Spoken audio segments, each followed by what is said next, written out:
নমস্কার বন্ধুরা, আজকে আবার মনের কথায় আপনাদের স্বাগত। মাঝখানে দুদিন মনের কথা আসতে পারেনি, কারণ শনিবার আর রবিবার আমি একটু দুর্গাপুর, আসানসোল, রানীগঞ্জে একটু পেশেন্ট দেখতে যাই। ওই সময়টাতে ভিডিও করার মতো অবস্থা থাকে না, অনেক সংখ্যায় পেশেন্ট দেখতে হয় এবং অনেকটা সময় চলে যায়। তাও ওখানে গিয়ে যাতায়াতের পথে দেখলাম যে ওখানকার তাপমাত্রা প্রচণ্ড উষ্ণ তাপমাত্রা, ওখানে প্রায় 45 ডিগ্রি আশেপাশে টেম্পারেচার ছিল।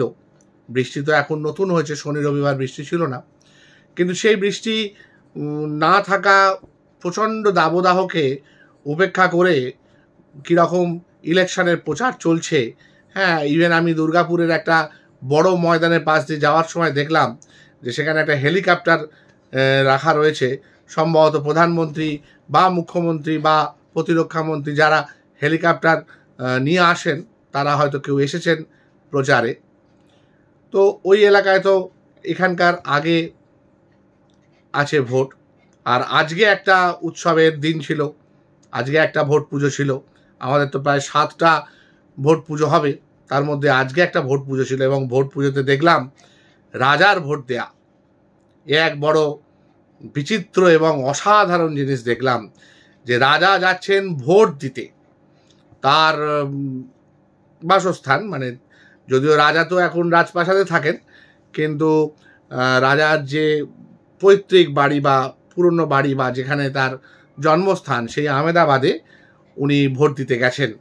এবং সেই ভোট দিতে যাওয়ার যে রাস্তা, দুদিকে মানুষ লোকে লোকারণ্য হয়ে অপেক্ষা করছেন, ব্যারিকেড করা, এবং উনি মাঝখান দিয়ে হেঁটে চলেছেন শুভ্র বসনে এবং মানুষকে হাত নাড়াতে নাড়াতে যাচ্ছেন, মানুষকে মাঝে মাঝে সেলফি দিচ্ছেন, মানুষকে মাঝে মাঝে অটোগ্রাফ দিচ্ছেন নিজেরই আঁকা ছবিতে। মানে কোনো মানুষ হয়তো ওনার ছবি এঁকে এনেছেন।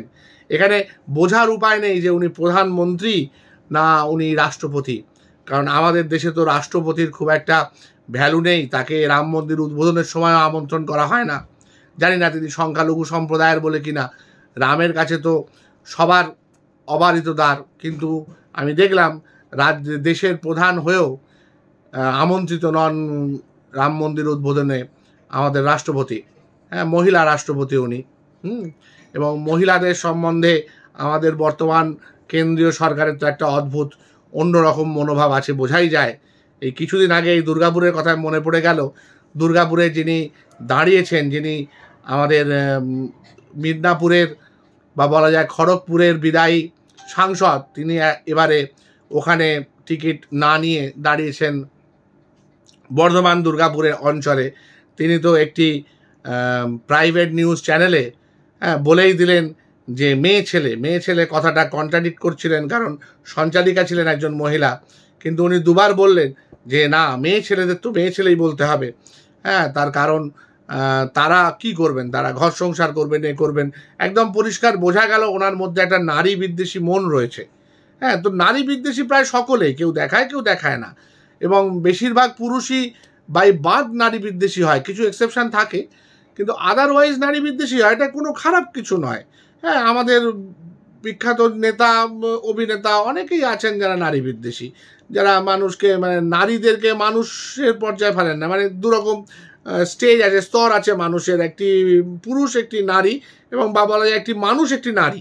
হ্যাঁ, মানে একটু ইনফিরিয়ার, একটু কেমন যেন একটা সবার মধ্যে আছে, এর মধ্যে দোষের কিছু নেই। এবার প্রবলেম হয়ে যায় যখন একজন নারী মুখ্যমন্ত্রী হয়ে যায় বা একজন নারী রাষ্ট্রপতি হয়ে যায়। প্রধানমন্ত্রী একবারই হয়েছিলেন এবং বলা হয় তাকে নাকি তিনি একমাত্র আমাদের দেশের পুরুষ প্রধানমন্ত্রী ছিলেন, সেই নারীকে বলা হয়। যাই হোক, তিনি অপঘাতে মারা গেছিলেন, তার কিছু ডিসিশন নিয়েও অনেক রকম কন্ট্রোভার্সি আছে। হ্যাঁ, ওনার এতে এমার্জেন্সি হয়েছিল, ওনার সময়ে এই যে শিখদের উপর একটা অত্যাচার হয়েছিল এবং সেই জন্য মানে শিখদেরই একটা খালসা এলাকা থেকেই কিছু আততায়ীর গুলিতে উনি নিহত হন।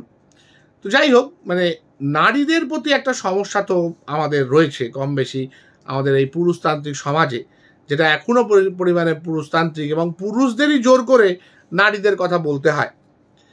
তো সেই জায়গায় দাঁড়িয়ে এই যে ভোট পুজো, এই যে ইলেকশন এটা একটা খুব তাৎপর্যপূর্ণ। বহু মানুষ কিন্তু নারীদেরকেও একটা ভোট হিসেবে ভাবেন, যে এনাদেরকে কিভাবে ভোটাধিকার প্রয়োগের মাধ্যমে আমাদের দিকে আনা যায়।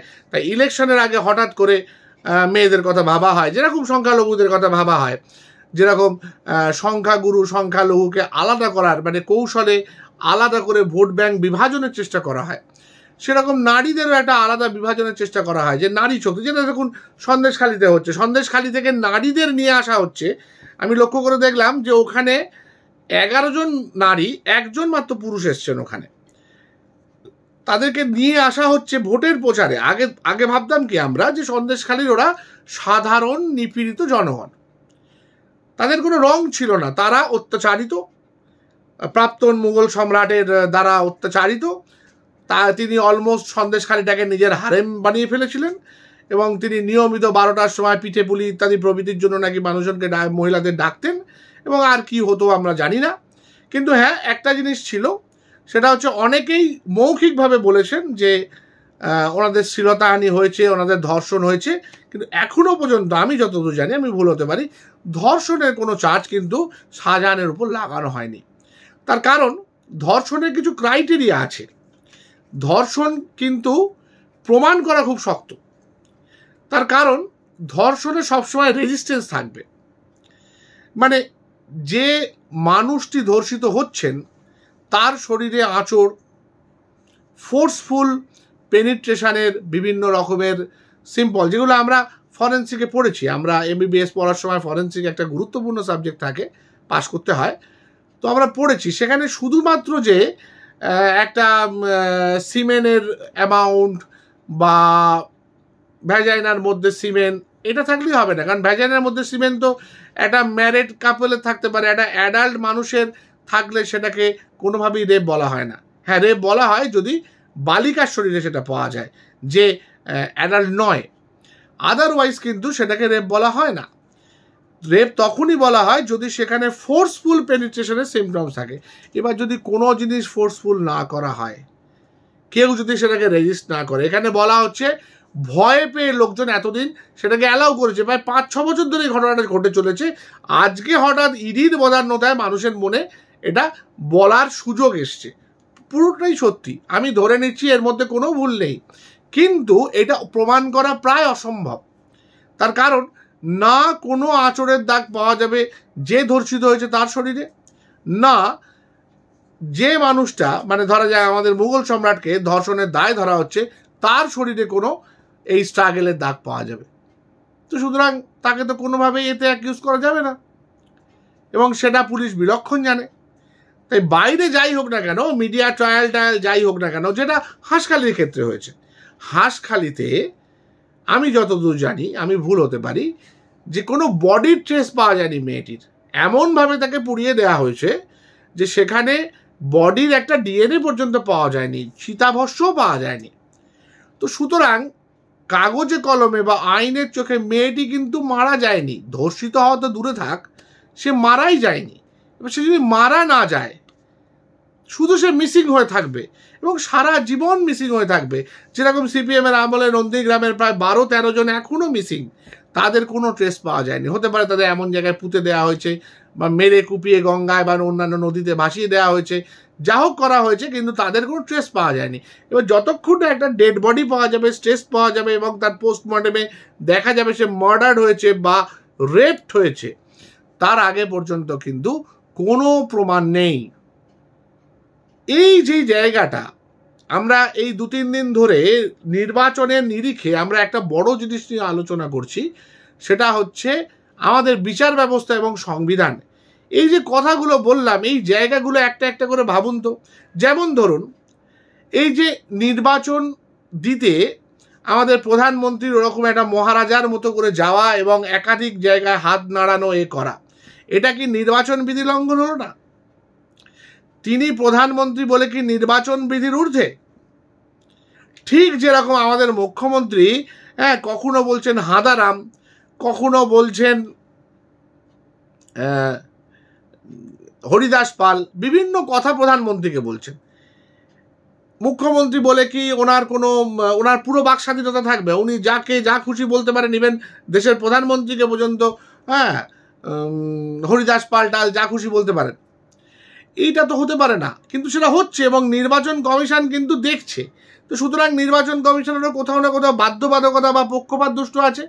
সে সাধারণ নিরীহ একটা লোককে সে যখন প্রধানমন্ত্রী বা মুখ্যমন্ত্রীর বিরুদ্ধে বাজে কথা বলছে তাকে গ্রেপ্তার করছে বা তাকে সরিয়ে দিচ্ছে, পুলিশ ভিডিওকে চেঞ্জ করে দিচ্ছে, কিন্তু প্রধানমন্ত্রী মুখ্যমন্ত্রীর বিরুদ্ধে ইভেন একটা লেটার পর্যন্ত ইস্যু করতে পারছে না। তারা তো দেখছে, এগুলো তো মিডিয়ায় দেখা যাচ্ছে। এবং যেহেতু উনি ভোট দিতে যাচ্ছিলেন আজকে, সেটা তো সারাক্ষণ অন ক্যামেরা হয়েছে। তো এটা কি নির্বাচন বিধি ভাঙা হচ্ছে না? এটা যেমন দেখা হলো না, তেমনি এই যে হাঁসখালির ঘটনা বা এই যে ধরুন এই শাহজাহানকে কোনোভাবে প্রমাণ করা যাচ্ছে না, এগুলোও কি মনে হয় না কোথাও না কোথাও সংবিধানের একটা ঘাটতি রয়ে গেছে? এবং সেই বস্তা পচা এত বছরের সংবিধানটা পরিবর্তন করে বিচার ব্যবস্থাটা ঠিক করা উচিত। জানি না, মানে অন্য মানুষজন কি ভাবছেন জানি না, আমার তো মনে হয় যে এটার প্রয়োজন আছে। ভোটে যেই আসুক না কেন জিতে, তারা যদি এই দিকটার দিকে গুরুত্ব না দেন, তাহলে এই যে ৭৫ বছর হয়ে গেল স্বাধীনতা এবং আমরা সেই ১৯৫২ সালের একটা সংবিধানকে ফলো করে যাচ্ছি।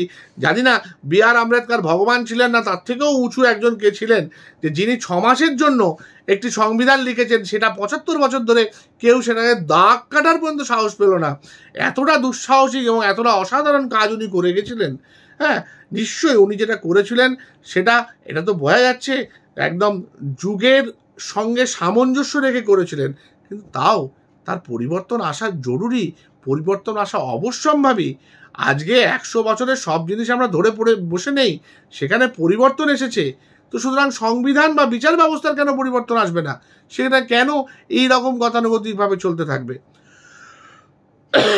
একটি মেয়ে মারা গেছে, তার লোকজন জানে, তার বাবা মা জানে, তাকে পুড়িয়ে ফেলা হয়েছে, তার আগে ধর্ষণ করা হয়েছে, অথচ কোনো প্রমাণ নেই, কোনোভাবে তাকে প্রমাণ করা যাচ্ছে না। সেটা ভাবা যায়? ভাবুন একটু, ভাবা না গেলেও ভাবতে হবে। এই যে স্পষ্টবাদী, আমার মিসেস এই যে আমি ২-৩ দিন ধরে ভিডিও করার পর এবারে আমাকে পয়লা বৈশাখে এই গেঞ্জিটা কিনে দিয়েছেন। কি না আমি স্পষ্টবাদী? তো আমি চেষ্টা করছি স্পষ্টবাদী হতে, অন্তত বলার চেষ্টা করছি। হ্যাঁ, চলুন না ভাবা যাক, স্পষ্টভাবে কথা বলা এবং স্পষ্টভাবে ভাবনা চেষ্টা করা যাক। নমস্কার।